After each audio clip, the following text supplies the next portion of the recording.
Good afternoon, evening, I should say. I appreciate y'all joining me today for this special episode of Sermons with Sherman. I do have a couple special guests, and I will bring them on after this. Determination to change the nation, I'm manifesting the truth. Back in the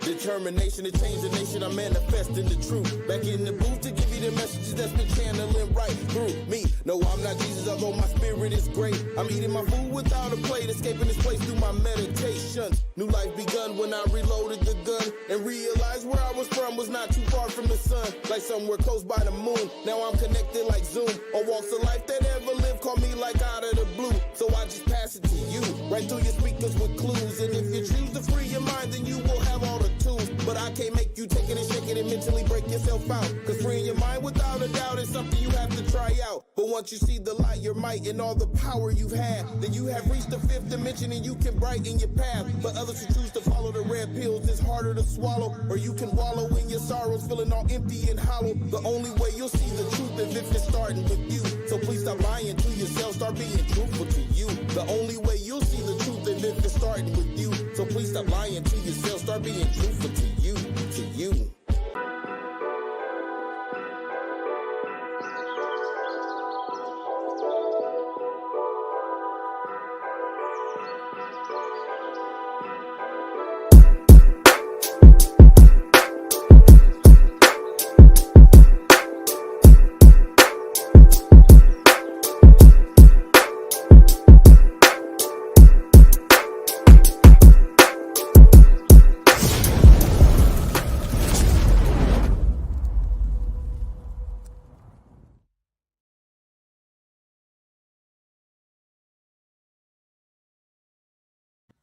Yo, yo, yo. Good evening, Miss White. What's up with everybody on LinkedIn? It's been a while since I seen y'all over there. I was doing a lot of Instagram stuff, but we're back on LinkedIn too. So tonight we're on Facebook, LinkedIn, and YouTube. That's right. And today we have a special guest, and the title of this particular live is "The Cost of Silence, Suffering, and Suicide." I believe that, hey, Miss Cynthia, we do have a lot of suicides happening in the Black community. There's never nobody, I've never tried to ask nobody to talk about it, but when these two mentioned about wanting to talk about it, for one, big ups to them, because there's hardly ever any families that share the story, the before, the after, what led up to it, the signs. So this is an educational moment for us and a vulnerable moment for them. So I want to make sure that we respect them, respect their time, and I appreciate y'all tuning in. And without any further ado, I'm gonna go ahead and bring them on. Hey, Miss Jean. There they go, right there. Miss Shonda and Jim. Hey, how y'all doing tonight? Hello there. We're doing good. Good. Thank you for having us. Oh yeah, for sure. A lot of y'all might remember Shonda from the Levi Blake case that I worked on with her and her brother and the family and the community. Her father is Levi Blake, the man who was missing for those years, and the community really joined together. We helped look and also put the pressure on the police. And so now they're back. Hey, Miss Williams, to talk about a family tragedy that happened with them. And like I said, it's educational for us, but for them, it's traumatic. But I just appreciate y'all. I really, really do appreciate y'all coming on and educating the community and even talking about what happened with you guys and how you were able to turn, this pain into power. So I'm gonna let y'all go ahead and do your introductions and who you are and all that stuff. And yeah, floor is yours. Okay. Hello, my name is Shonda Richardson.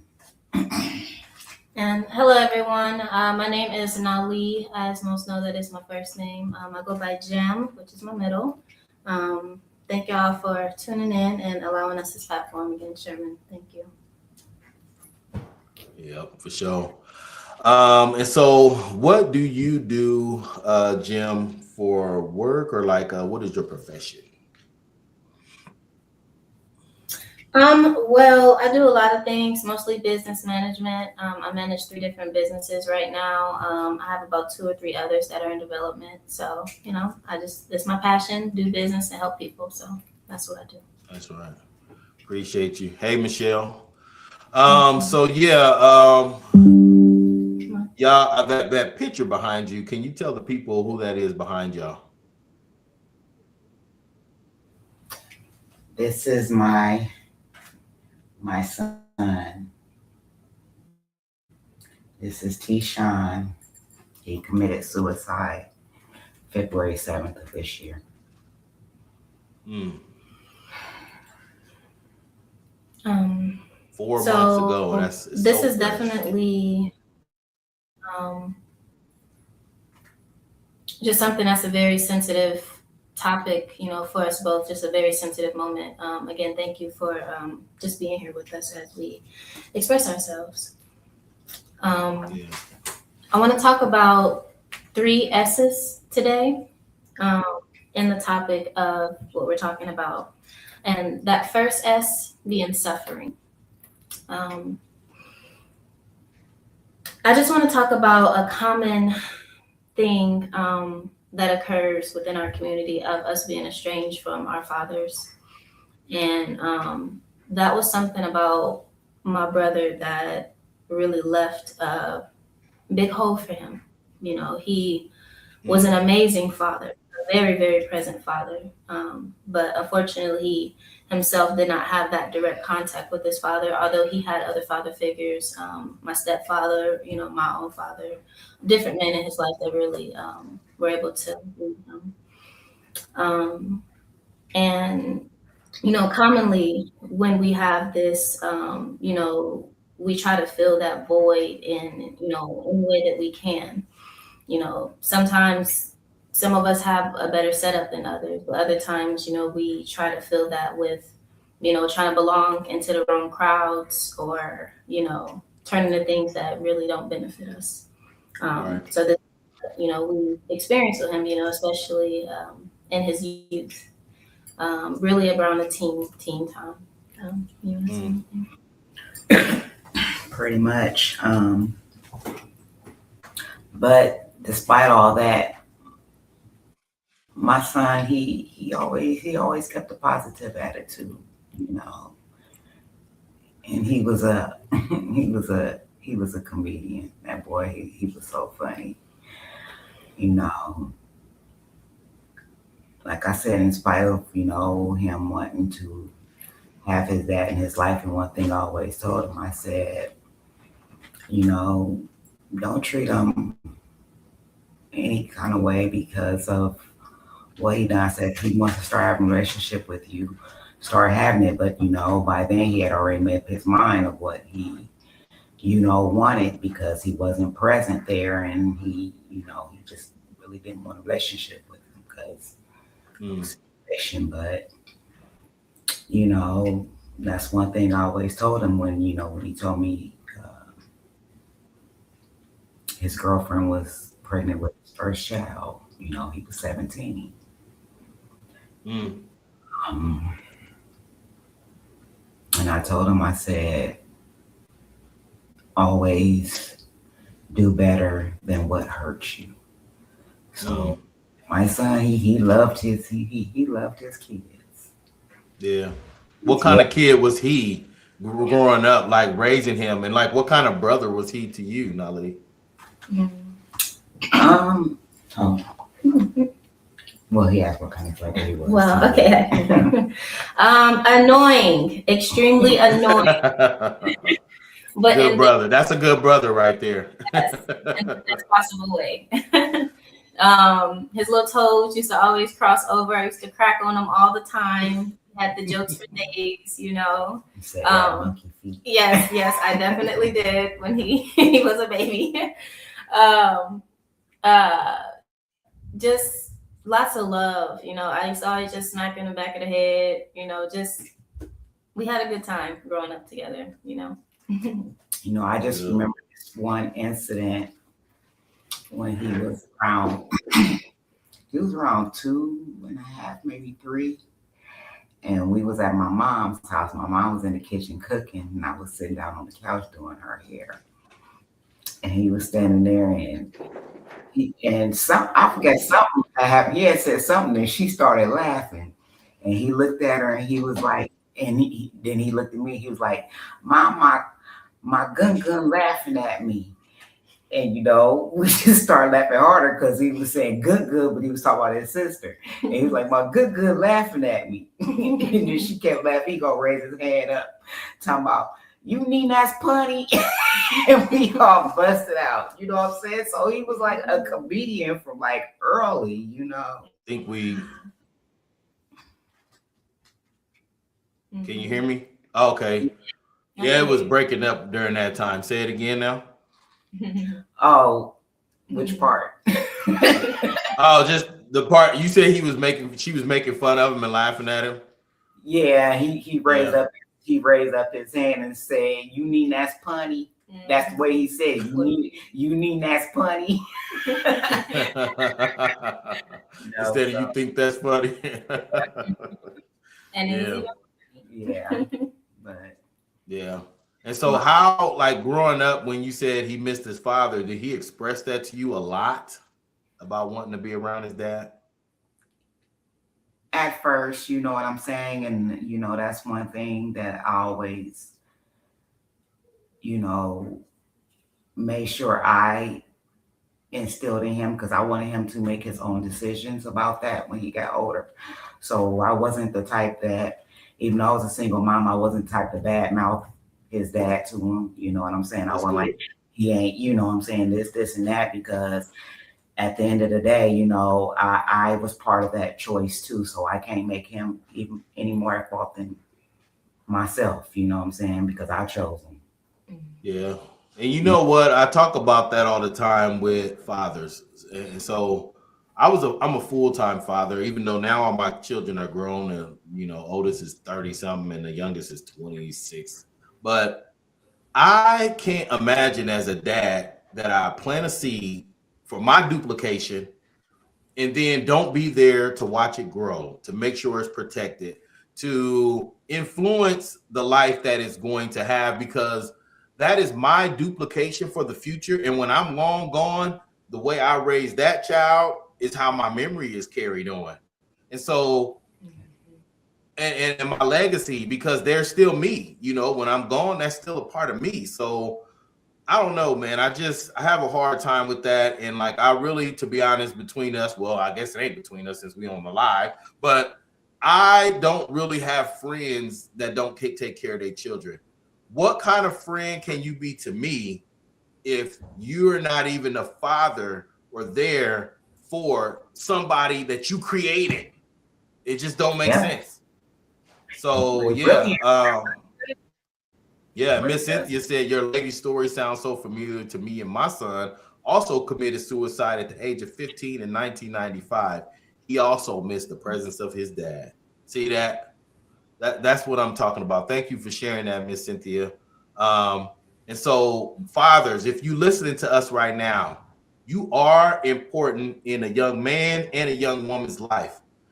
For the young man, for guidance, and also for the young woman, not only for guidance, but to make sure that you are telling her the things that she needs to be aware of the men playing the games, understanding, letting her know her worth and her value, you know, and that way and also making sure you are there as her first line of defense when she has issues in this community, because unfortunately, most times, even down to the mechanics, when they think they're dealing with just a woman with no man, they'll try to play you, you know, but it's different when you got your man there with you. So, so back to Tishan, when you started noticing, or was there signs or anything that you noticed before the tragedy? Was there anything that you noticed?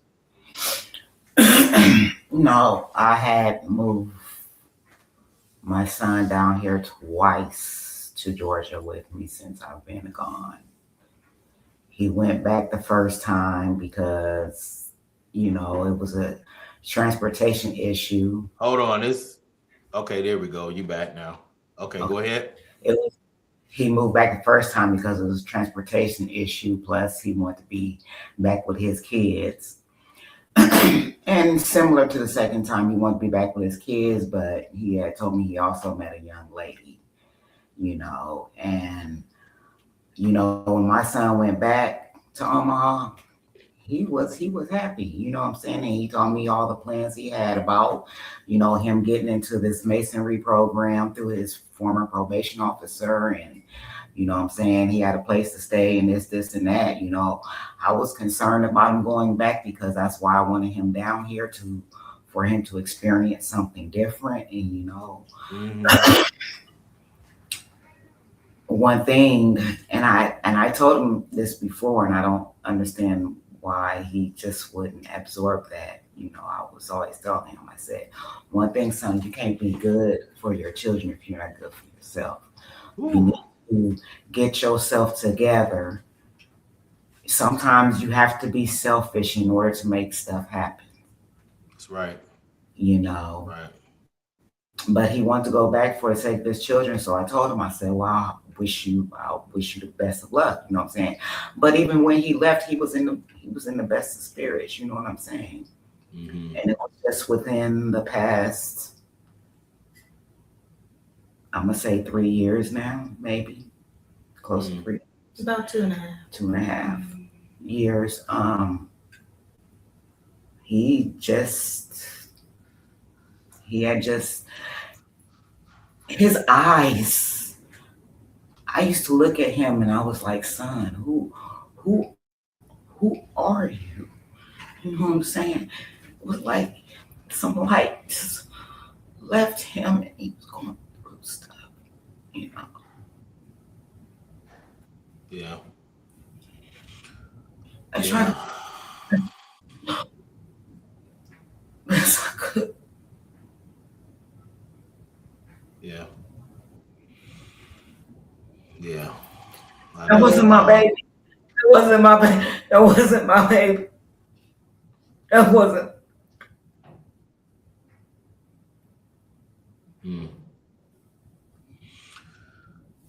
Yeah, it is very fresh. I mean, we only in June, so again, I applaud y'all for even wanting to take the steps to come forward and share this with the community. And it's a lot of people watching, and just like you've seen already, the lady Miss Wheeler said that it happened to her, and we just don't talk about it. I've been knowing her for a long time. I didn't know that happened to her. And so just because you're here now, I'm learning new stuff already about people who I'm around here in Omaha, Yahweh in Atlanta. And so if y'all can, not y'all, but community, please, pardon sometimes if we have technology glitches because they are very far away. But I just felt like it was important when they reached out to say, yes, we want to do this, because I have multiple family members that have done the same thing. And it seemed like it's just more and more and more happening over and over again. So not only are we here to share their story, but we're here with some solutions. We're here with some suggestions. We're here with two people who got an ear that will listen. And we also want to talk about how they're turning their pain into power. Um, so, as a sister, did your brother ever talk to you or even ever mention suicide or anything like that? Not at all. Tishawn was always happy, always goofy, always laughing, But he carried a lot, Some of the happiest people carry the biggest burdens, I've come to find as I've aged. And so this is why it's so important that we, in Hold on, real general, quick. I want you to repeat that part because it started cutting out when you said he carried a lot, because it's important we hear everything you say. absolutely, no problem. I don't mind that at all. So he carried a lot. And what I've come to realize in my years as I've gotten older, some of the happiest people, he was so happy, so full of life, always joking, carry the biggest burdens. So we must be careful in how we talk to each other, how we treat each other, how we present ourselves to each other, you know. And going with the topic of the father being estranged and things, again, another thing I've learned is that people only care for and handle us to the degree, excuse me, that they were treated and handled. So we must not take things personally, but that is no excuse to be cruel. We must know better, and when we know better, we must do better. Right.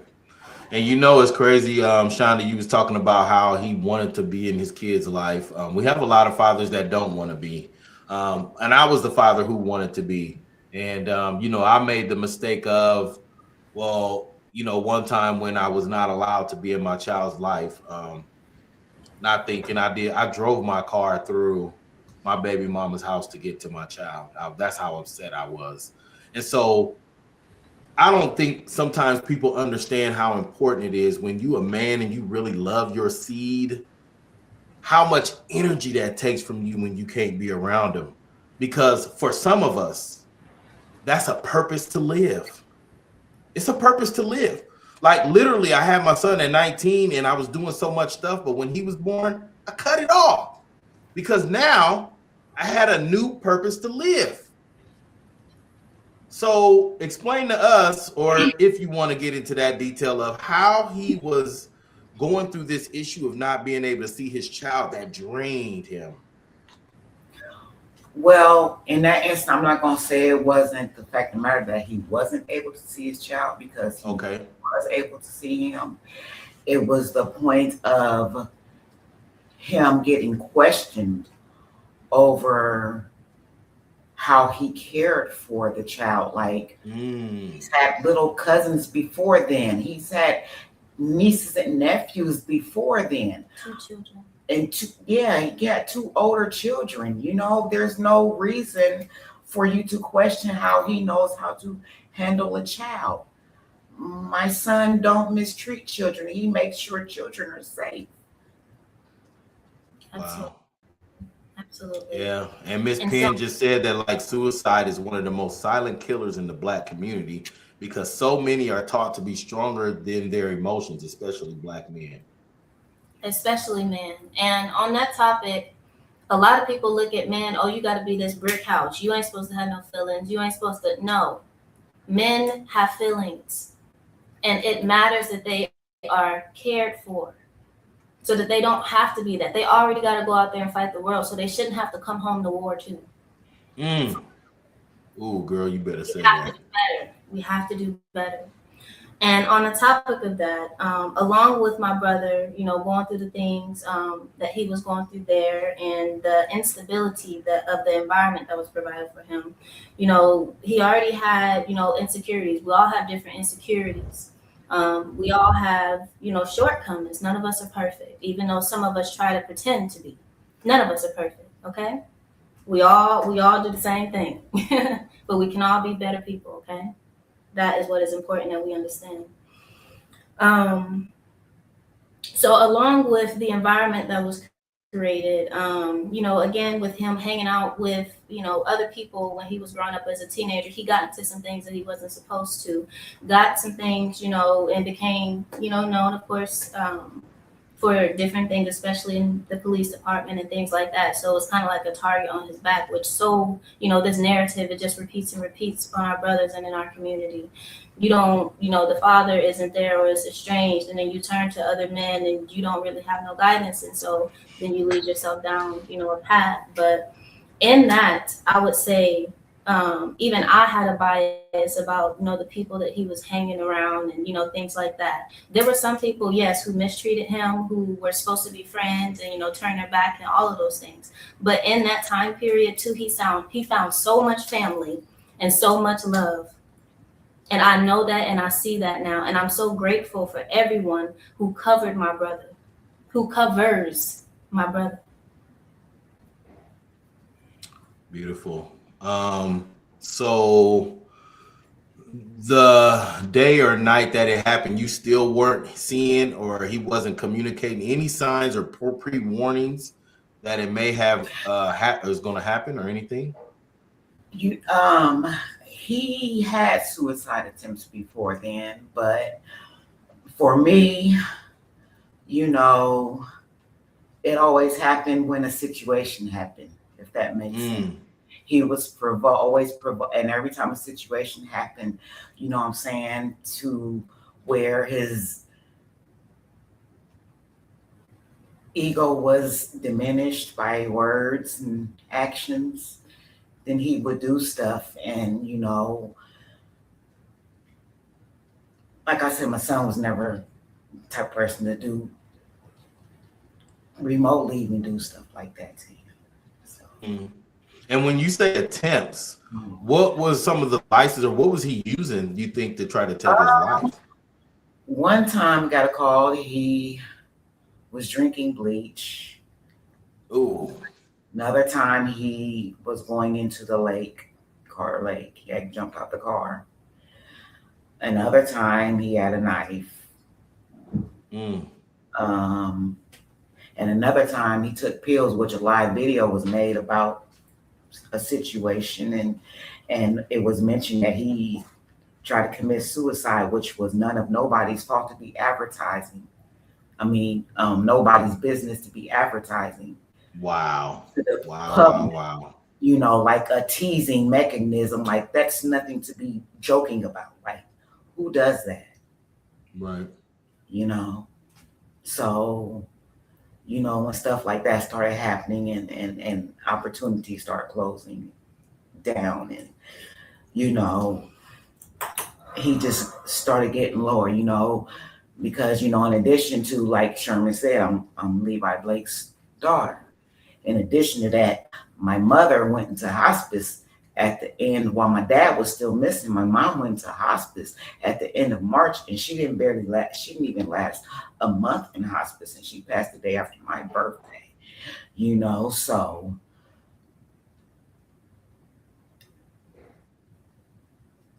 And my boy, he was still strong. My son did not start talking about committing suicide until after the burial of both of my parents, or the death of both of my parents. You know what I'm saying? Where, in addition to that, because he was really close to my mom and my dad, you know what I'm saying? My mom used to pull up to my house, beep, beep, beep, beep, beep, honking the horn. Mom, what you doing? Whatever, get 5 outfits together for him and bring him on, because he coming with me. I'm like, okay. You know what I'm saying? So that's how you know what I'm saying? He was, you know, he was close to his grandparents, you know. But it was in addition to, you know, things not going in his favor as far as job wise. And then it was a lack of support, you know what I'm saying? When somebody's going through something, that don't mean you add on to that by, you know, constant criticism. You know, a person only can do so much at the time with the resources and the tools that they have. That's true. If you choose not to deal with that, then that's your choice not to deal with that. But don't try to act like you're dealing with it, but still want to cause more chaos in the midst of it. Right. Piling it on. Yes. It's crazy. I just want to make sure I'm keeping up with the comments. Javante Cannon sending a heart.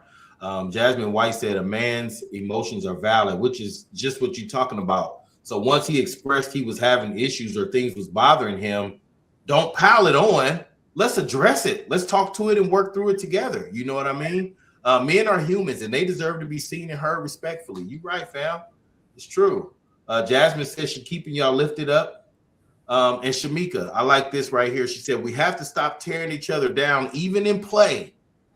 Because sometimes people don't know if you playing or not. They take it serious. Victoria Butler sending y'all some prayer hands. And Brother Jay Myers, we need to teach our boys that they can express their emotions without negative ramifications. We need to let them know we love them and accept them for who they are and who they will become. Man, And so Absolutely. all that ties into what we're talking about now. And so the night, or was it a day or night that it happened? Night. Night. So the night of, who all was in communication with him that night? Both of you guys? It was me because I received a text message. Do you Yeah. want to read she can read the text message that I received. Okay. So the text message that we'll receive, Sherman, can you pull up number 1? We're gonna do 1 through 3. Okay, let me see Just here. number 1 for right now. All right.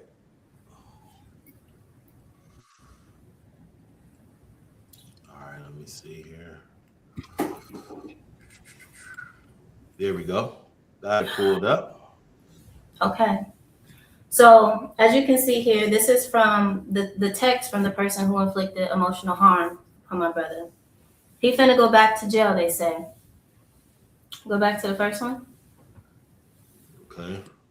Finna go Let me back to see. jail. Mm-hmm. The first one, that's the one that's labeled number 1 right there. No, not that one. The picture. Oh, that one, the one that don't have nothing on it. Okay, I see. All Yeah. right, hold on, let me get it up here.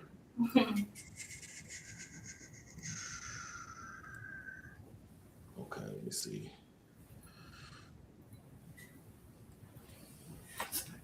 There it is. Okay.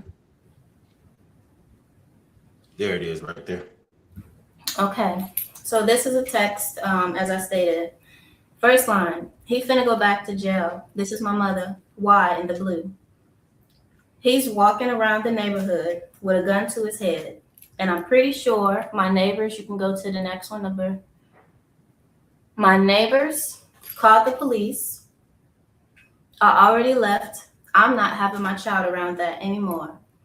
I don't got the energy to go through this again. You can go to the next one. I honestly don't care what happens to him. I'm moving next month and he will not know where I live. Also, he left my son with someone I don't know. Speaking of his aunt, someone that he knew. So, ladies, do we see what's going on here? As my brother was in active suicide, the person that had his child and was supposed to love him said, and I quote, "I don't care what happens to him. I'm moving next month and he will not know where I live. Also, he left my son with someone I don't know. Why are we withholding a child? And if a man is walking around the neighborhood with a gun to his head, if you care about that person and you love him, why would you leave? Why would you say, I don't care? Do you see what he had to hear? We have to speak better and be more mindful of our words, especially to our brothers. Now, how can we cut a man off at his knees and then ask him to stand?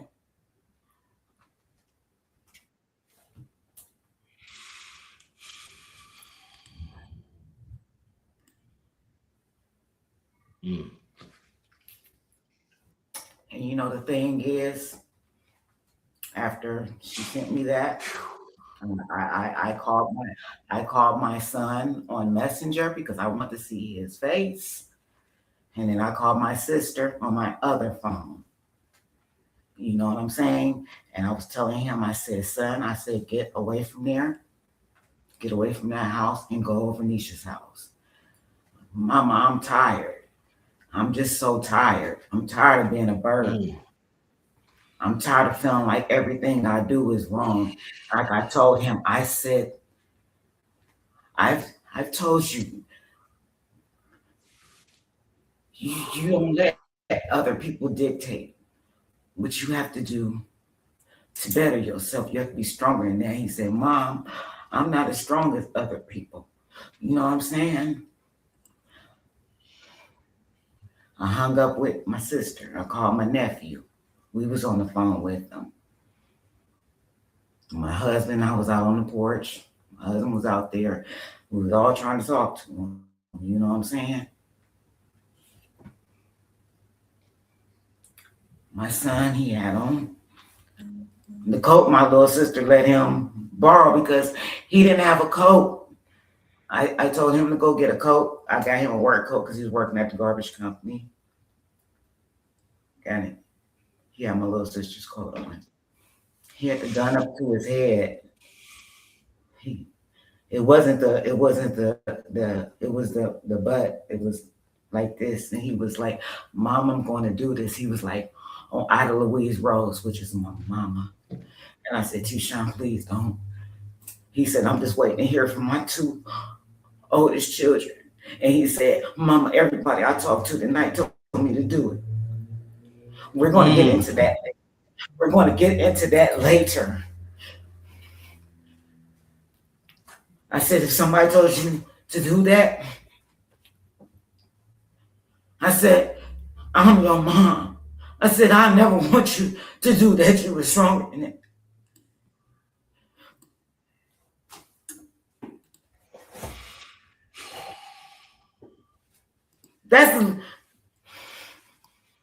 We was trying to talk him.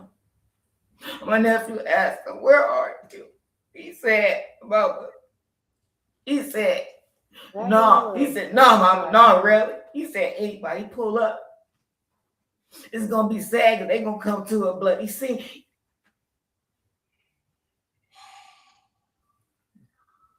My son been so low, he got out of jail on a bogus charge. Lost his job, got lied to. He copped to a charge. He was already a felon for something he did when he was 17. And with a domestic violence charge up on him too. And then he lost his job. And then he got lied to. My son had started to get to the point, they put him on antidepressants. I didn't want him to take them because I've heard how if you aren't on them, then they make you worse than you were if you don't continue taking them.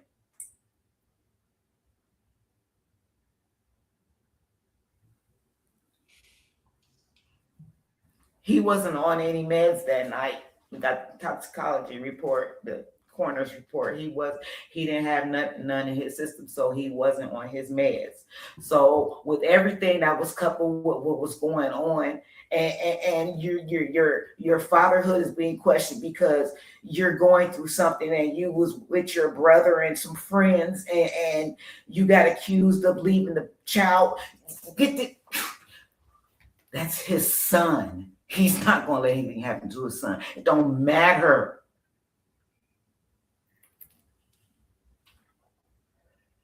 He took his son where his son could be safe. And it wasn't even that long. It was a few minutes. It's not like he just left him forever and did, you know what I'm saying? So with everything that was going on, my son wasn't right. He wasn't right. My son had changed, so my son was not right.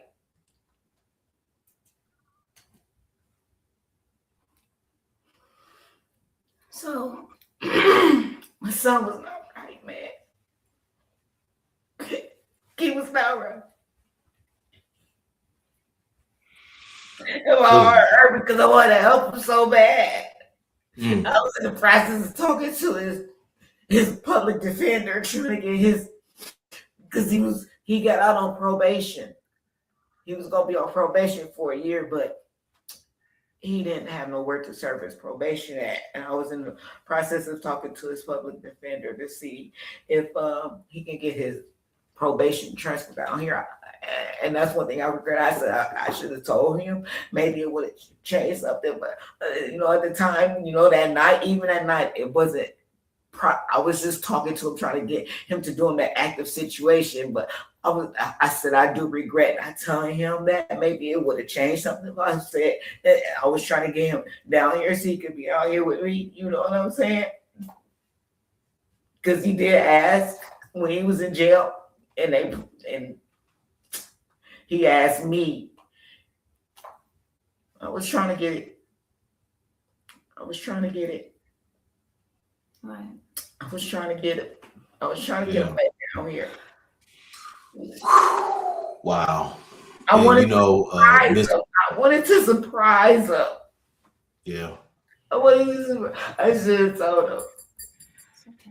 I should have told him. And Shonda, don't do that to yourself, because you did everything you could.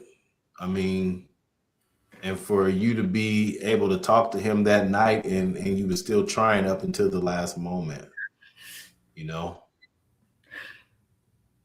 don't beat yourself up. And then, like she said, Janae Relaford, she said she's sorry for the pain. We must recognize suicide ideation is spiritual. I know from experience, demons get in our head to lead us towards all types of destructive behaviors. We can't fight these things in the flesh. It takes the power of the Holy Spirit. And so, I mean, don't beat yourself up. Absolutely. And to go Michelle on, says she loves you, Shonda. thank you. And Hugs. go on from that, I would just want to talk about, again, as I spoke about, the power of death lying in our tongue. And a lot of times when one person is doing this, they're surrounded by people who enable them. Right. It's not okay. Okay. Talking down on someone, not okay. Joking, it's not a joke. You mean it. It's not okay. All right. Mm-hmm. We see what our behavior leads to, and we don't need to lose nobody else like this. Nobody. So please, please be mindful of what you say and what you do to your fellow brother or your fellow sister, no matter who they are. And a lot of times these harmful relationships, they don't come as something that is, just in your face like that. They come as the greatest dream that you ever had, wrapped in rose, gold, and never been loved like this before. That's when you need to run. All right? Love is steady. Love is patient. Love is kind. All of these things and so much more. And we cannot say that we love someone and speak down on them. Right. As a post, I'm not sure those who do know, who didn't know, I did put a post up a few months ago that, went around about this circumstance, lightly explaining the situation. We're getting into deeper things now. And upon one of those things, a cousin of the person who inflicted emotional harm upon my brother said, "Who doesn't say things that they don't mean to the people they love when upset?" Not when you're actively holding a gun to your head. Not when you already down. You don't need to be beat down no more. Punched down, like Sherman said, especially to our brothers. The world punched down on them enough. Why are we doing it? This is not okay. No. And there is no excuse for this behavior. And that's one of the things that is a taboo, because abuse is abuse, whether it's mental, whether it's physical. And for a lot of young Black men, they won't admit to when they are being abused. It don't even have to be a young Black man. It could be an older Black man, because I've known older Black men that was being abused by their wives, or better halves or whatever, or worse halves in that case. But yeah, it's a real thing, and it's nothing to be ashamed of. Well, and just like she said right here, Gay said, love is never supposed to hurt. It's never supposed to hurt. Not at all. And so, in light of that, speaking about the people who surround, people who inflict harm, I want to play this clip here that kind of explains a little bit about what we had to deal with. Can you play clip 1, Lee Hammond? Okay. Yep, let me get it real quick here.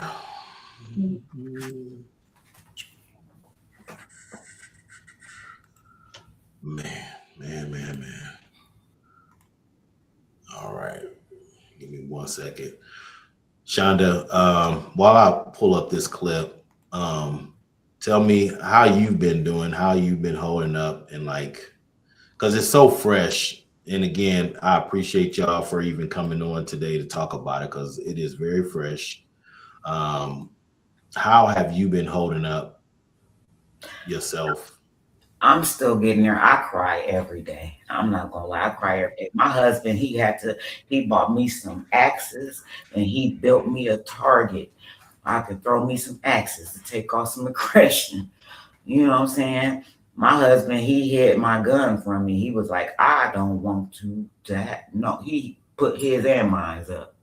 He was like, no, we ain't doing that. You know what I'm saying? It wasn't that I was, you know, trying to commit suicide or talking about committing suicide, but it's just the fact of the matter that, you know, after that happened, he's like, no, we're not doing that. I don't even want to see no gun. Yeah. Right. So, yeah. You know what I'm saying? But I was off work for 3.5 months. I just went back to work recently, back in May, second week of May, third, 2.5 weeks. Yeah. So Yeah. it's been hard. You know what I'm saying? I had to get back in the groove of things, and it's still hard. I when I go to the job, because for a minute it was I couldn't even drive a car. My anxiety level was so high. You know, I got into grief therapy. You know what I'm saying? I always told myself I wasn't one who was going to need therapy. You know what I'm saying? Man. And I've been in therapy, and I didn't realize I needed therapy before I needed therapy. You know Right. what I'm saying? So yeah, that's another thing. You know, don't be ashamed to get into it if you're going through something, because it's better to Yeah. you get it out than hold it in. You And know. I'm glad you touched on that because in the black community, it is this stigma of, oh, you got to go to therapy. I remember being in school when I first came out of the foster care system. I had to go to therapy every Wednesday. And I got made fun of because on Wednesdays, a cab would come pick me up instead of me getting on the bus.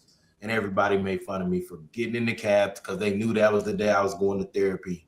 And you're right. It is something you don't know you need until you need it. Yeah. Um, and so I did get this clip pulled up. Let me go ahead and play this for you real quick. So I say this all the time, but a narcissist or toxic person's family are going to be the biggest enablers of that toxic person. Because who do you think created this narcissistic person? Where do you think the possible trauma came from that created this narcissist or this toxic person? So a lot of times when I'm talking to people, I tell them like, hey, look, if you are having a problem with the narcissist, the last people most times you should contact are their family. Because if a narcissist hits you, you talk to their mom like your son hit me or your daughter hit me, and they're like, what did you do to deserve that? My baby ain't like that. They wasn't raised that way, so you must have instigated that. Look, y'all need to sit down and talk. Don't call the police. Don't do nothing like that. They know who that person is. Yeah, sometimes they'll be there for you, but a lot of times they won't tell you to leave that person. They'll want you to stay because if that person leaves, they might have to go back home to live with their parents, and their parents don't want them there. They would rather you have that burden than they do.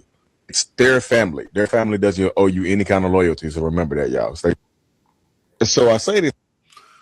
So, and it's so funny that, well, not funny, but crazy that Miss Smith brought this up before we pulled up the video. And she said mental abuse is much worse.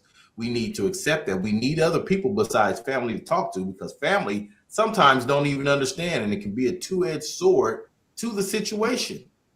That's right. And Miss Cynthia said therapy does help. Gay said we have to learn to recognize depression. Those things staying to oneself, not communicate, not want to engage in things that one used to love and just a few things. That's just, so I get it. And what he's saying, about the family, sometimes they breed it. I mean, sometimes you'll raise a person and they might change to that. Like you said, you started not recognizing your son. So, as a family, you try your best, but sometimes family can be toxic, like like she said here, Miss Smith. Right. And so I want to speak on that as far as toxic people or emotional harm and, how it kind of just infects, and takes over. everything as a part of your life. As my mother said, we began to not recognize my brother. I would say for me, it was January last year when I came back. I flew all the way from here in ATL back to Omaha for my brother's baby shower. Even then, he still had some life. He was still Sean, but it was something about him. It was kind of like on him, and his light, his eyes wasn't as bright as they usually are.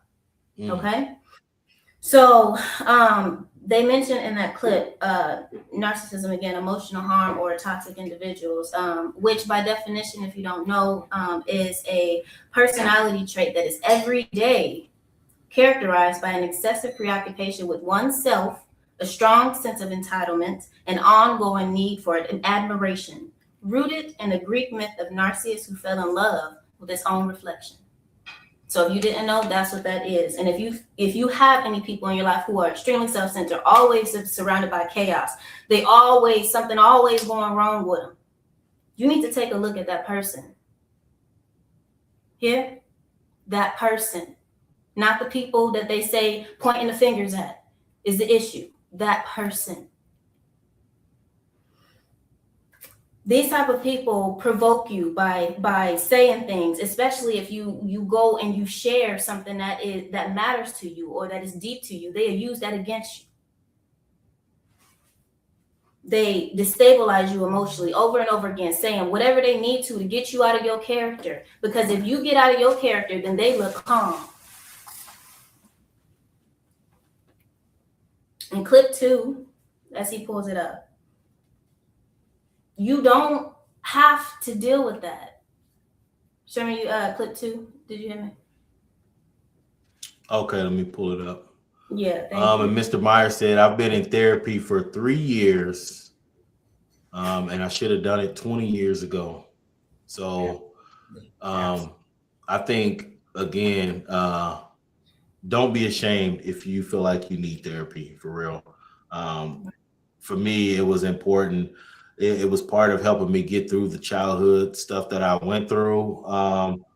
Only thing I did is later on, as an adult, it went from therapy to just trying to give me pills. And that's where they lost me.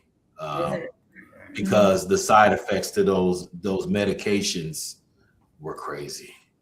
Yeah. Hold on, let me see here. Okay. I got the next one up here for you. So in this clip by Dr. Romani, it just explains, what happens in these certain high conflict dynamics. Okay. A little more.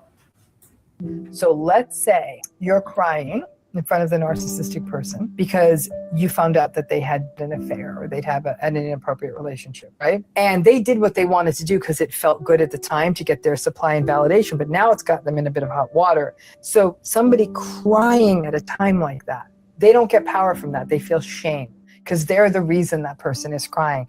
And they know that. But instead of saying, I am so sorry, and taking ownership and taking responsibility, more shame, they get angry at the person for showing the emotion that brought up this bad feeling. Does that make sense? You made me feel bad by feeling bad about the bad thing I did. I know that sounds like a big circle, but that's what they're upset about. They like the emotion when they bring up something and you're, I don't believe it, and they're calm. Because a calm person always looks like the one in control. And they're saying, like, I don't understand why you're being so dramatic about this. So, Wow. Absolutely. So that second S that we spoke about, the first S was suffering, which usually begins in childhood. Second S is silence. And these behaviors, especially with our brothers in the community, a lot of them, they just, dealing with an erratic baby's mother, a person in their life. I'm going to just, shut up. I ain't going to talk about it, and they have to deal with all of this on a constant basis. So this is what happened. The last S that we want to talk about is suicide, which is the death, that my brother succumbed to. And this can be either physical in that manner or within yourself. And usually that one comes first. There's another S, a fourth one I didn't mention, and that is symptom. And suicide is just a symptom of harm in one way or another. And again, we have to be mindful of how we treat others. We have to. Right. And you know somebody's going through something, you don't pour gasoline on a burning fire. It's important. So, in saying all of this, accountability is very important. We hold ourselves to a standard, and it is important that we all hold ourselves to a standard and hold ourselves accountable for our own actions. It's nobody else's fault. You are the creator of your reality based upon what you do, not nobody else. Nobody else can save you but you. We have to understand this. And in mentioning this accountability, me and my mother here, want to take accountability for a circumstance that happened, whether you know or whether you don't. There was a post that was put up by this person who inflicted emotional harm. Just a snippet of that post, just a snippet of that conversation was shared, however, which sparked a lot of negative backfeed, a lot of negative outrage. And as I explain this circumstance, I really want you to take a close listen, because it'll show the provocation that occurred. And now, with my brother being gone, the same type of behaviors that my brother had to endure on a daily basis was trying to be transferred over to my mother, making her out to be something that she absolutely is not. My mother is a matriarch. Anybody who knows my mother as a loving person, as a present person, as a giving person, as a hard-working person. My mama go to work, come home, take care of her grandbabies. Mm-hmm. She be chilling and always is there for every single person. Never having no ill intention towards nobody, never speaking down on nobody. But everybody has a limit.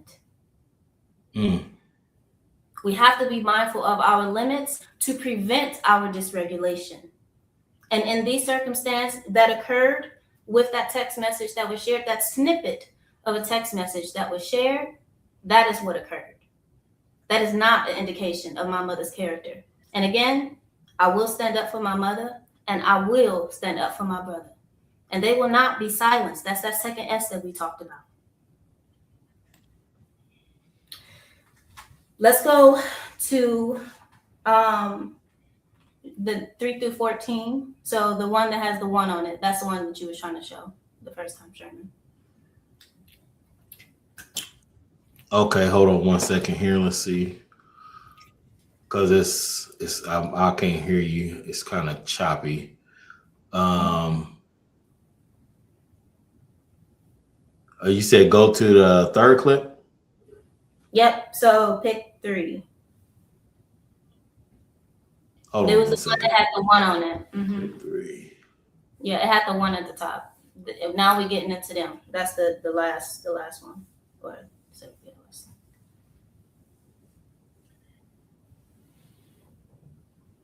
Hold on one second, because it's okay. No problem. Take your time. All right. You said go to clip 3, the YouTube link or the Not pictures? clip. I'm sorry. It's a picture. It's fine. It's fine. The picture with the number 1 at the top. Oh, it's a picture. Yeah. Oh, with number 1 at the top. Okay. Yeah. I got that. Okay. Let me see.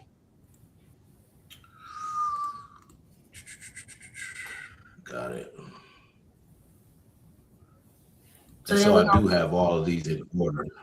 Okay, good. So we're gonna go through them, and as I read through Okay. There we go. Okay, so this is that entire conversation. Actually, this is a little bit before that conversation. Again, we want to hold ourselves accountable, but in order to do that, we must share the full story, not just portions of a story. Again, this comes in being real and being authentic. Okay. So this is the conversation. I think my daughter might have seen this. It was a post, and it went viral because of Shonda's response. Yes. Yes. And so then people tried to attack her. Okay. All right, I'm ready. All right, go ahead. Yep. And so that's the situation that occurred. So this is a little bit before that. So this is a comment that I was saying. It says, "Are you asking T, that is the other child's baby mother, to grab T-Sean's stuff for you or something?" This is the person that inflicted emotional harm again. Stop going through other people and talk to me like an adult. I have your grandson. What? Why would someone say talk to me like an adult? That is absolutely disrespectful. Is it not? Okay, so we're going to go to 2. And then this is the beginning of that conversation. So a little bit was cut off, but it says, see how big your grandson has got. And I will most definitely give you everything, but I'm not going out of my way for nobody who doesn't check on my baby. And again, this is linked back to when my brother first did this act. My mother asked for 4 items from the baby's mother. 4 items. It was 4. 1 of his scent to have his scent, a jacket, a poster, and a urn necklace from my grandfather. No, my mom's necklace. A urn necklace from my grandfather, mom. It's just the same thing. Yeah.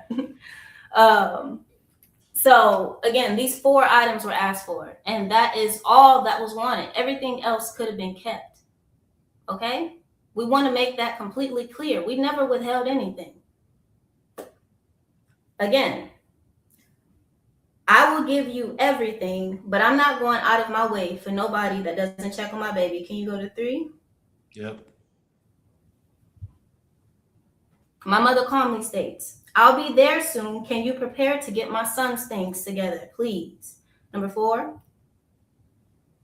And stop stalking my page, watching my stories. You don't want nothing to do with his son, right? Leave us alone. T-Shawn wouldn't have wanted me to give you nothing after the way. Go to 5. You've been treating his baby. No. Okay? You can go to 6. And again, this is a child that we were told both privately and publicly that was going to be withheld from us for no reason at all. None. We have to stop weaponizing these babies, ladies. It ain't okay. And there is no justification for keeping a child from his father, especially one that's a good man and wants to be there. But constantly being told that he ain't. Come on now. You got to do better. 6. You worried about all these items, and I asked how your grandbaby is doing. Please, and when I say please, I mean it, because I'm utterly fed up. Leave me alone. 7. I'm just now getting the man I've been with every minute since we met and had my first child with ashes out of spite. I am done. I'm done being nice, and I'm done talking. We go to 8. This all my son got of his other fit half. No, leave me alone. Keep the same energy you've been had with my baby and stop. Again, a child who we told was going to be withheld and actually was withheld from us. No reason. Do you see the taunting? Do you see the provocation from an already dysregulated mother? 9. Clothes gone, his stuff gone. Don't ask again. I don't care. Do what you got to do. I don't give a fuck. I'm writing about Levi just like you is about your son. 10. And this comes in the accountability part because, honey, we got to share the whole story, not just a part of it. This is when my mother said this. Visible dysregulation, guys. This is what happened, okay?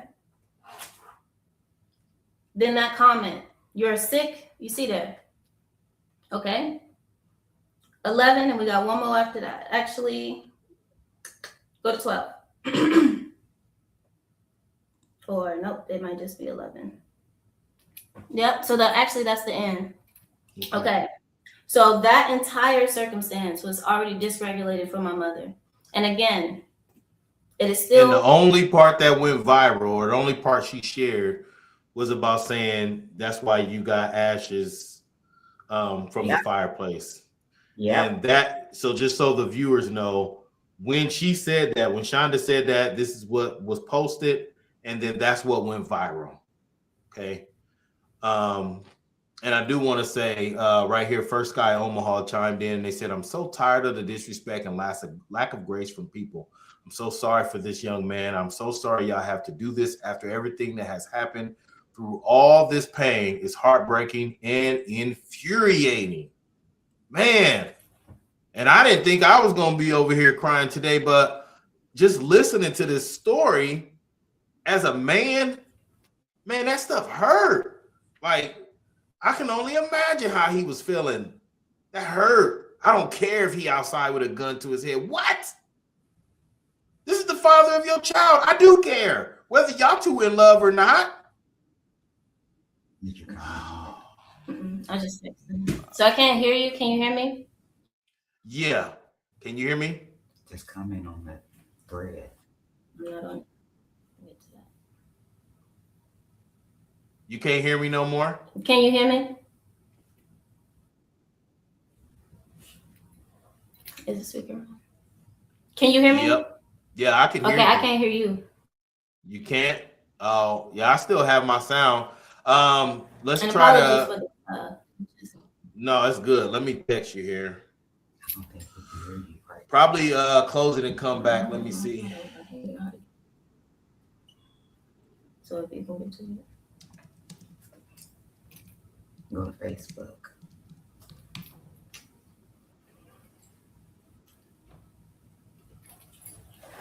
Okay. All right. And while she do that, I just want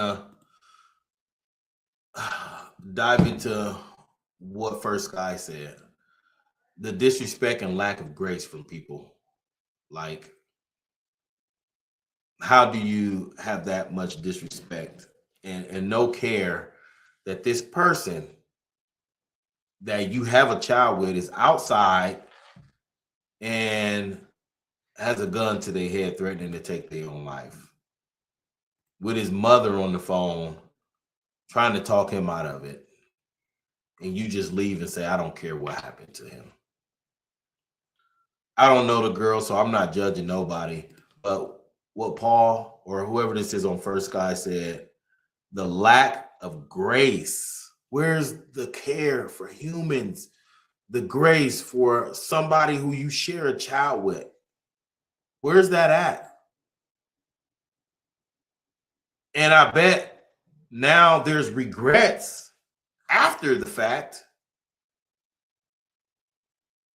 But at that time, simply, where was the grace for the brother that now is no longer here because he felt like nobody cared?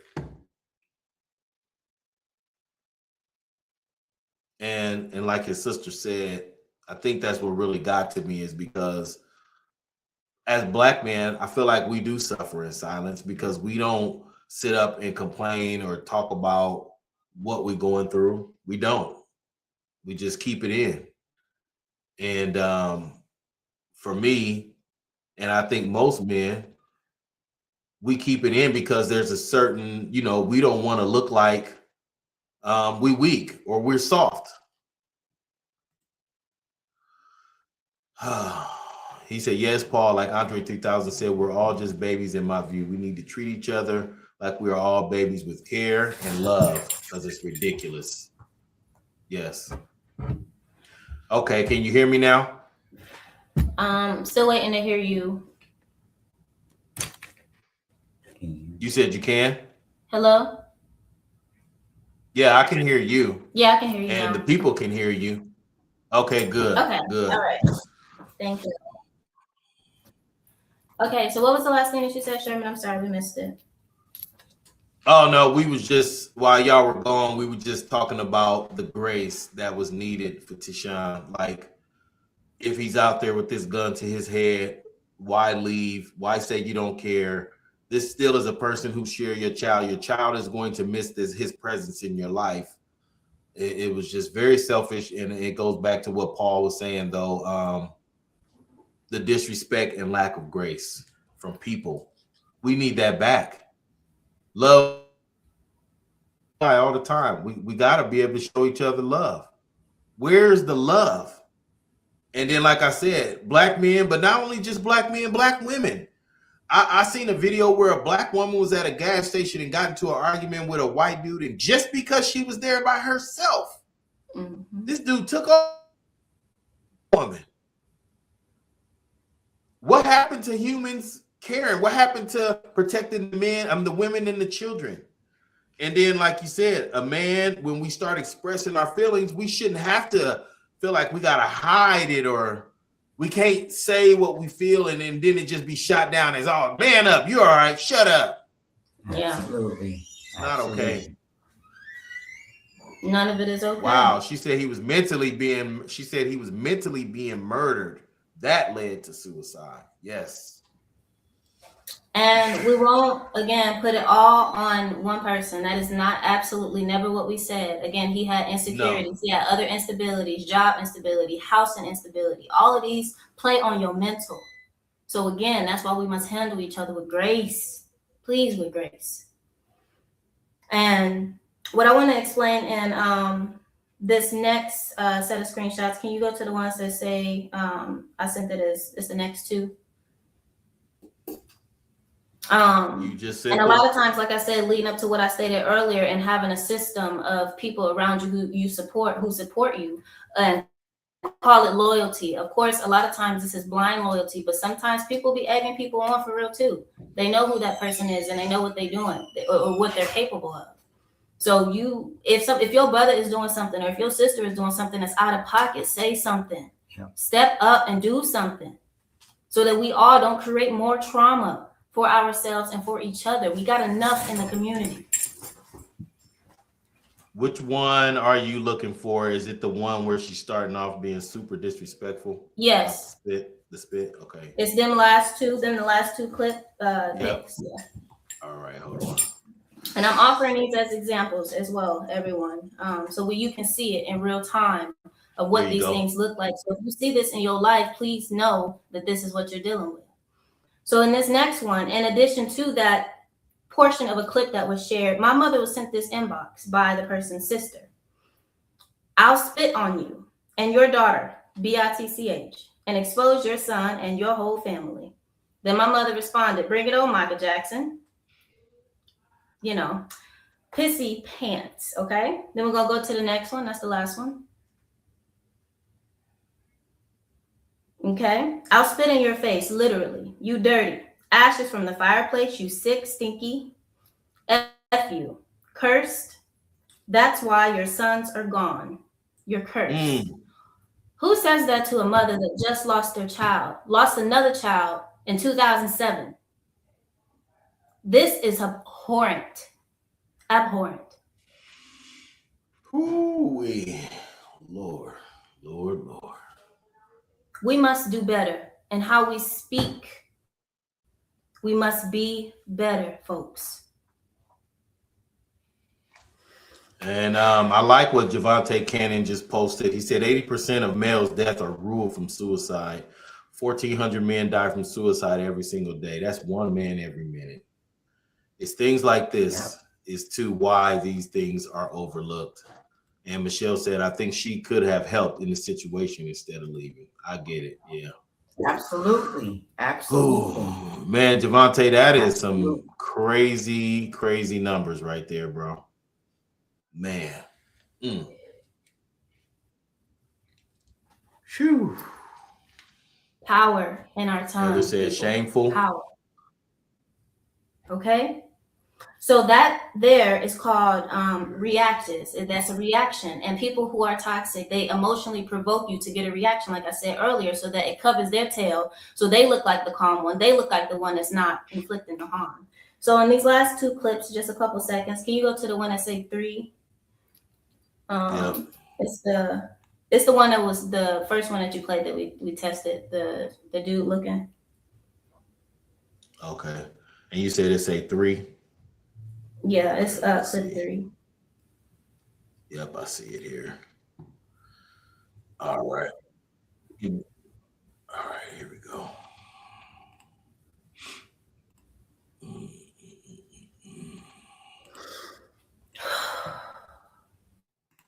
Again, thank y'all so much for just lending your ears. Wow. And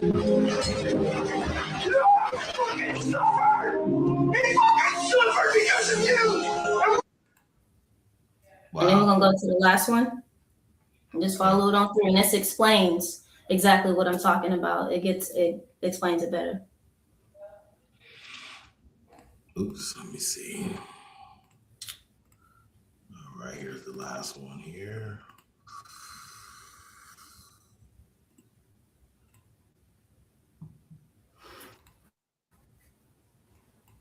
You can only take so much, and you can only be pushed so far.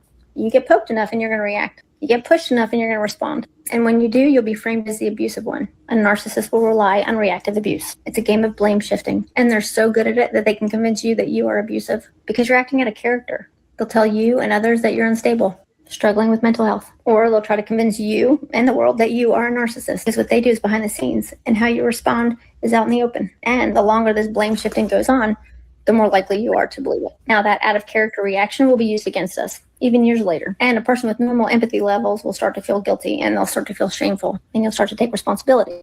Now, reactive abuse is different than mutual abuse. Mutual abuse is just that, when two partners are abusing each other. Reactive abuse happens when somebody has power and control over the relationship. One person has power and control over the relationship, they abuse that power and control, and the other person reacts to it. I hope that helps. Absolutely. So a lot of times we live in these states, we have, these toxic relationships, and it's framed as love. There ain't nothing loving about going through somebody's phone. That's a boundary violation. There ain't nothing loving about punching somebody in the head. No, that make me feel loved. No, that is not love. It is simply harm. It is harm. We have to get rid of these damaging narratives and dynamics within our community. So please, again, be mindful. Be mindful. It ain't love, y'all. It's trauma bonding, all right? And my mother wants to share a statement from my brother, so that you guys can get a close-up view of how he felt. I said my son, he moved back to Omaha in 2023. Actually, he moved back probably about a week before my dad went missing. He's the reason why I found out, because he called me. He told me about my dad been missing for about 4 days. But, and then 2024 came. He moved back in August of 2023. 2024 came, and he had started, no, it was 2023 when he started dating that person. Yeah.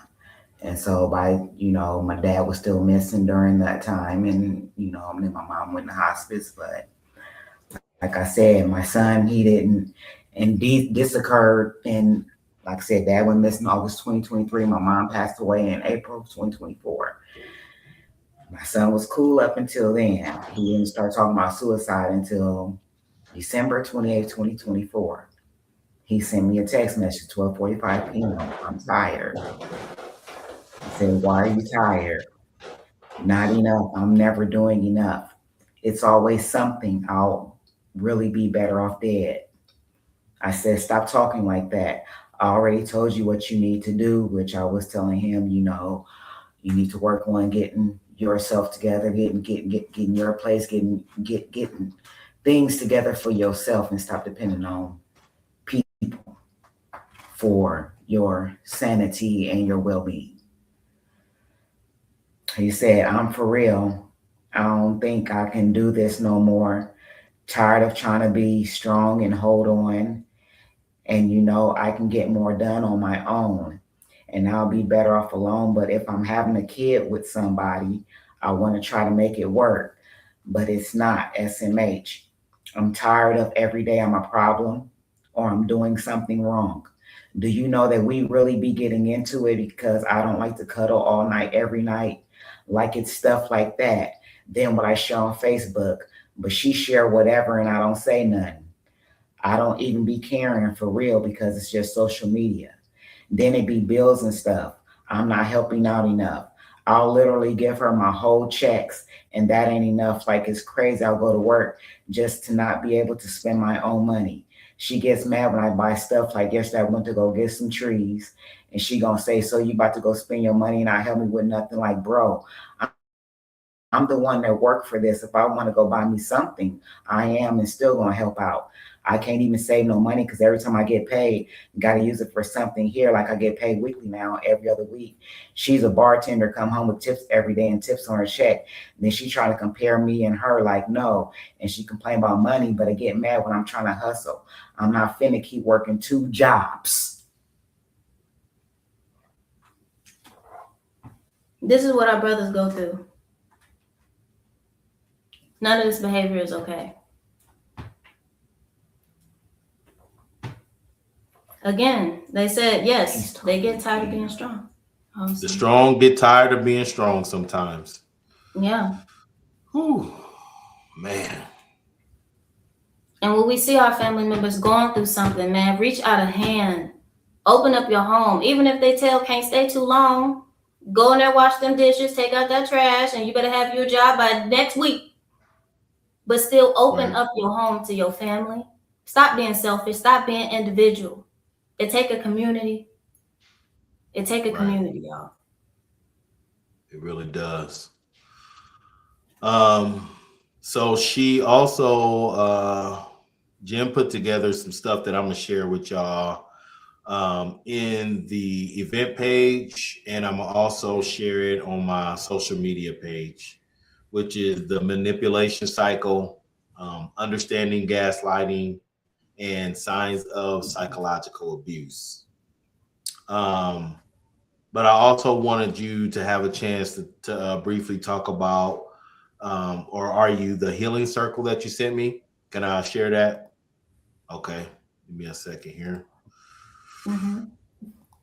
Yes, definitely. So me and my mother in the aftermath of this event have created an emotional support group, a healing circle, and we call it Accountability Sundays, geniusly named by my mother. It is just a circle for us to come together and talk, build skills together, just become better people for ourselves, for our children, for our communities. So if anybody that you know is in need of an ear or any type of support or resources, please reach out to us at that number provided there, and we'll get you on in the group. We meet every Sunday because, Sundays was a big gathering day. We always used to go to Big Mama house and, eat dinners and everything on Sunday. Sunday's sacred. It's a day of rest. So we meet on Sundays and we just chop it up. We talk about what we've been going throughout the week, lessons that we can apply to our lives. We bring in guest speakers. They can teach us different skills about life and, setting ourselves up, especially so we don't keep repeating the pattern, having something for our children, leaving a legacy. We having these conversations within our group. So again, reach out if you need any help or any support. We're here for you and we hear you, we understand you, we believe you, and we love you. We appreciate you. I do want to just hit these last few comments. I'm typing up this stuff right now so it can be in the chat. So there's the number and stuff right there. And then again, like I said, I'll be posting all this stuff on my page. But I do want to just read these last few comments because Paul said something I think is so true. And he said, I hate that someone has to die before someone says this is what our brothers be going through. I'm so sorry for this young man. I can't even take it. I'm so sorry for your pain. And cuz said it do take a village, like for real, like, and I'm guilty of it as a man. I don't share my feelings a lot, even with my own wife and daughter, because they're women and I want to, it's the image of being the strong man, but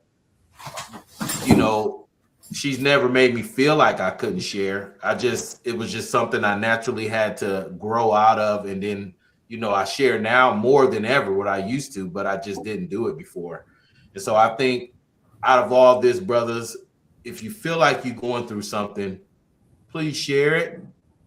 with somebody, or if you don't have somebody to share it to, here's an Accountability Sunday Healing Circle, okay?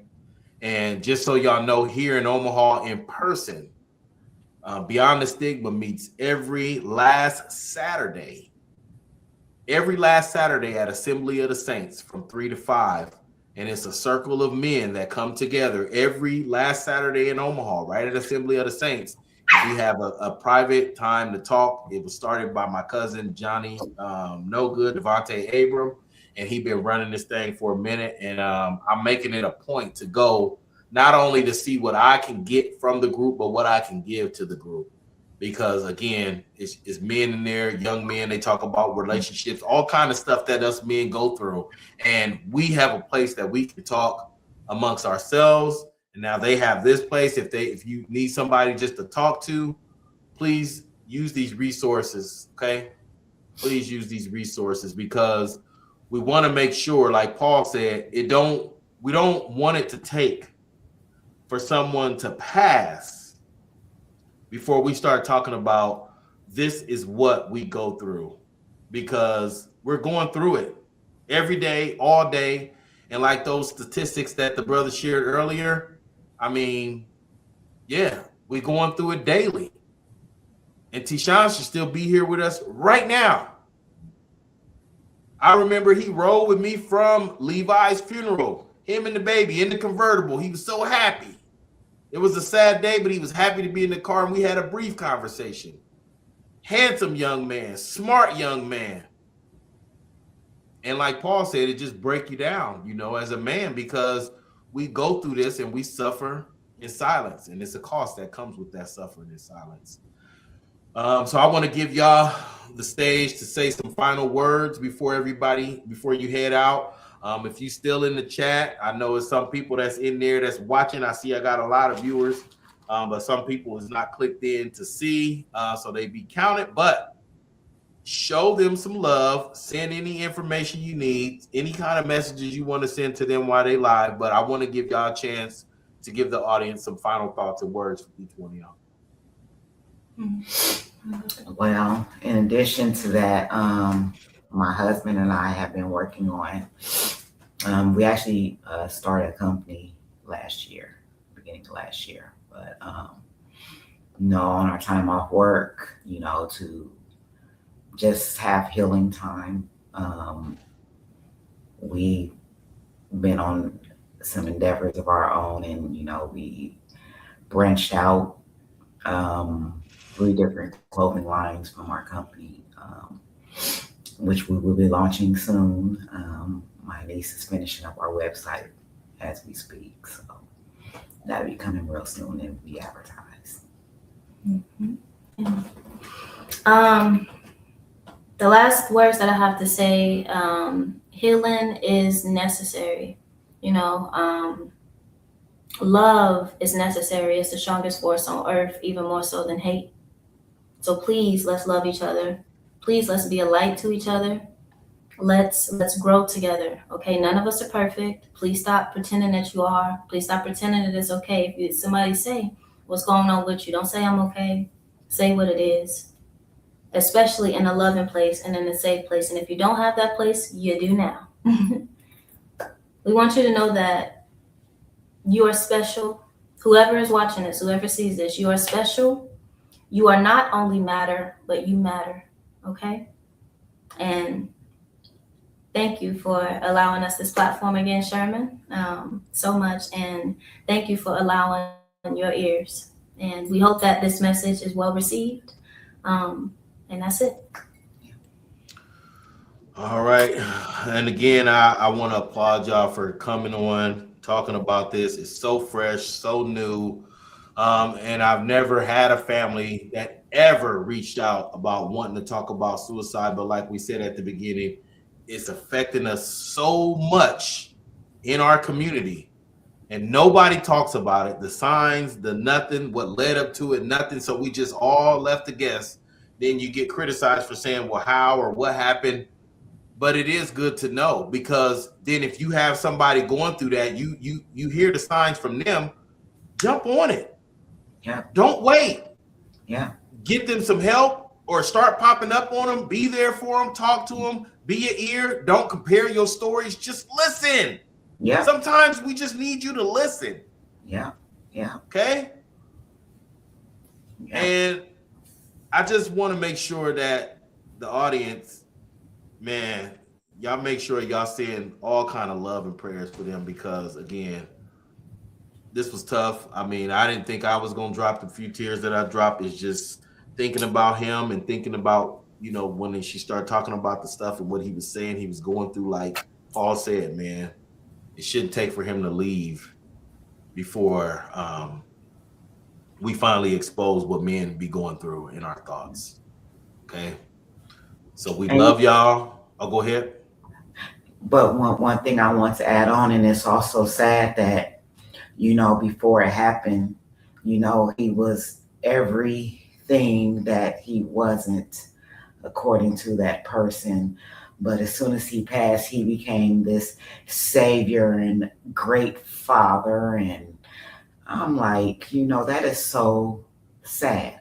Why couldn't you say that stuff to him when he was here instead of Give your flowers to your people while they're alive, folks. That's what he needed to hear. That's what he needed to hear. All right, we're going to close out with that. Love y'all. Thanks for tuning in today. And of course, if y'all don't know, I'm telling you now that Jim is going to be back. Oh, no, this ain't the end. I ain't letting her go that easy. This young lady is intelligent. Me and her have some really good conversations. And we cooking up some more stuff. We in the kitchen with chef hats on.